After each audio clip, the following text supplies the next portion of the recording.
Taylor, how did you find out you had the role of John Carter, and what were your first thoughts? I was actually at home in Austin, Texas on the lake, and just hanging with my friends. And of course you're waiting for that phone call, so it was always on my hip. But yeah, it was Andrew Stanton called me, and when he's on the other line of the phone, you know it's a good thing. And so we chatted for about 5-10 minutes, and it was, I think you go through that full spectrum of emotions, you know. You're in disbelief, you're like, oh my God, now I actually have to do this. And then you just get, you know, you're proud of what you've done, but you start at simultaneously, you get very focused on what you need to do.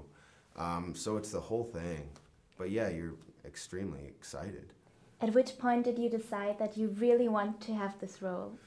I'd say the first general meeting I had with Andrew Stanton was, I hadn't been exposed to John Carter before my first meeting, but that energy he has about this project was incredibly infectious, and it was truly about character, and you'll see that in the film as well.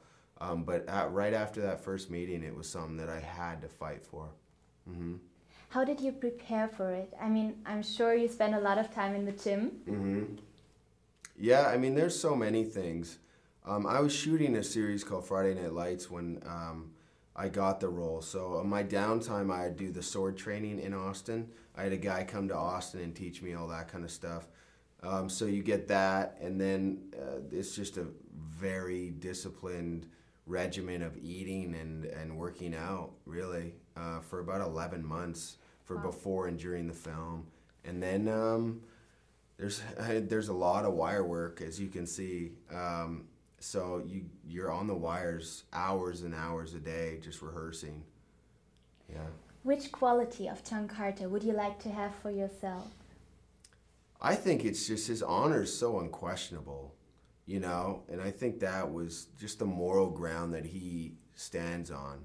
He's very selfless, you know. There's a great scene where he basically gives himself up for Deja Thoris with the Warhoons, and I think that's just an amazing moment of who he is, you know. So that's a big thing. What are you doing when you're not busy rescuing Mars? Sleeping. Yeah. Resting. Any other hobbies besides sleeping? Yeah, I love sports. I'm Canadian, grew up playing hockey my whole life. So anytime I can get on the ice and hang out and play that is a big thing for me. I live in Austin, so I'll go see live music a lot. I'm just like anyone else. I'll go to movies, do all that kind of stuff. But I sleep a lot because I seem to always be tired.